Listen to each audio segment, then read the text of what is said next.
Surrealismo, o contexto histórico, manifesto surrealista e principais artistas.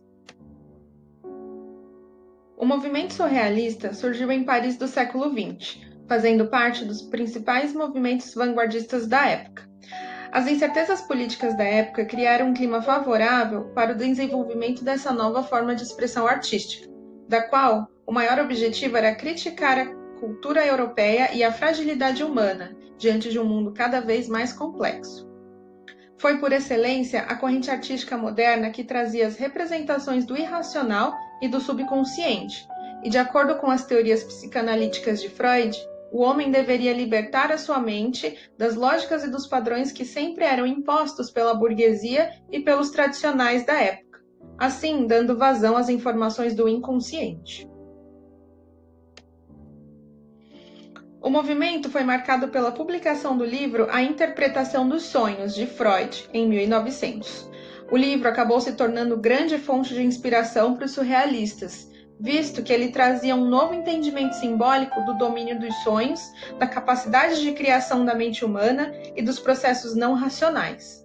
Tinha também grande influência do dadaísmo, movimento de oposição radical que ia contra a organização, lógica e valores estéticos tradicionais, além de defender a arte espontânea, assumindo dessa forma um caráter caótico e até absurdo. O principal marco do surrealismo foi o Manifesto Surrealista, feito pelo poeta e psiquiatra André Breton, que passou a ser o porta-voz do movimento que se iniciava na época de 1924. No manifesto foram apresentadas as principais visões do movimento surrealista, e dentre elas estavam a isenção da lógica e a adoração de uma realidade superior, ou maravilhosa. O movimento traz algumas características muito marcantes, como, por exemplo, a expressão livre do pensamento, onde os limites do consciente são ultrapassados e expressados através da arte.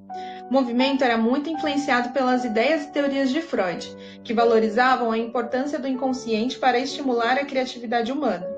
Valorizava também os sonhos, as fantasias e era contra as imposições tradicionais da época. O movimento fazia uso de intervenções do estranhamento, ou seja, representações de objetos aparentemente sem relação alguma entre si e em lugares aos quais eles não pertenciam. A livre associação e a expressão do funcionamento da mente em sua totalidade, incluindo a desracionalização da produção artística, sem se preocupar com a moralidade, a verossimilhança ou a estética da arte apresentada, também eram características muito presentes no movimento surrealista. Dentro do movimento surrealista, houveram vários artistas que marcaram esse século.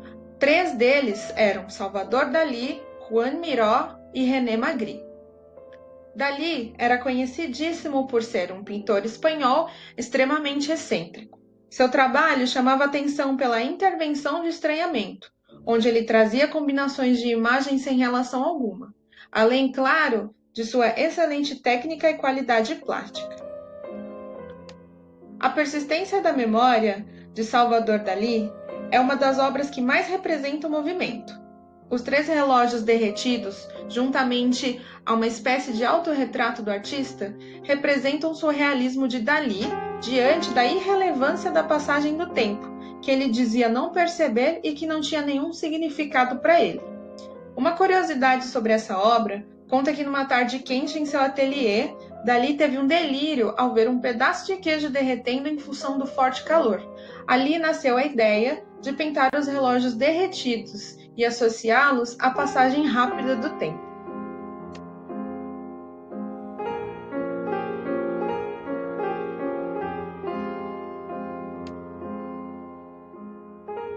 Miró foi escultor, pintor e gravurista.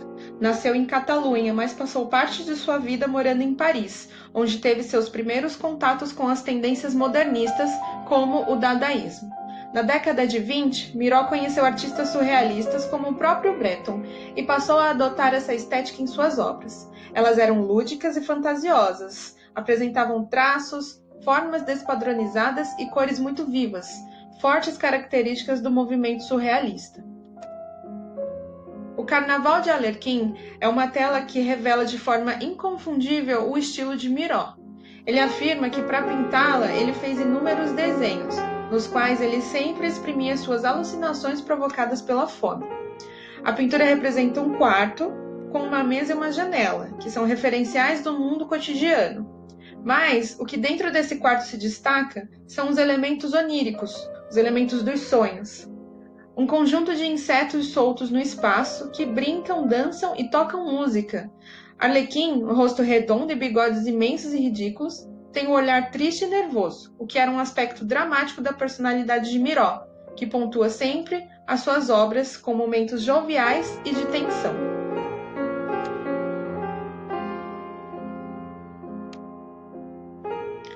De origem belga, René Magritte fez trabalhos como desenhista, ilustrador e pintor. Ele teve influências do impressionismo, do cubismo e do futurismo. No entanto, suas representações mais conhecidas aconteceram depois de 1927, após conhecer o novo movimento trazido por Breton.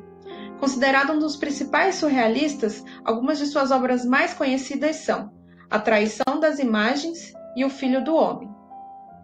A Traição das Imagens é uma série de pinturas produzidas por René Magritte entre os anos de 1928 e 1929. A mais famosa delas é essa que estamos mostrando aqui. Isto não é um cachimbo, que surpreendentemente causou muita polêmica desde então, principalmente em razão de seu aparente nonsense. Você vê um cachimbo, mas ao mesmo tempo afirma-se de que ele não é um. Pertencente ao surrealismo, Magritte foi um dos principais representantes desse movimento. Nessa obra, ele criou um conflito entre a imagem e o texto, expressando suas dúvidas sobre as possibilidades de representar a realidade e questionando a nossa própria percepção em relação a ela. No Brasil, o movimento foi absorvido pelo modernismo e seus seguidores pouco antes da década de 30. Historiadores dizem que o surrealismo no Brasil não teve tanto destaque. Isso se atribui ao cenário histórico da época, se compararmos a França, de onde o movimento surgiu, com o Brasil daquele ano. Mas, mesmo com pouca força, surgiram grandes artistas brasileiros, e eles deixaram suas marcas na história da arte nacional e da arte como um todo. Não foi apenas um artista que nos apresentou o movimento, mas um grupo. Ismael Neri, Cícero Dias e Tarsila do Amaral foram três grandes nomes do surrealismo nacional. Tarsila, com o Abaporu, em 1928, foi a principal representação do movimento em terras nacionais na época e continua sendo até hoje. Cícero Dias também teve uma parcela grande de destaque na época, com obras como Eu Vi o Mundo e Ele Começava em Recife, representação de 1929.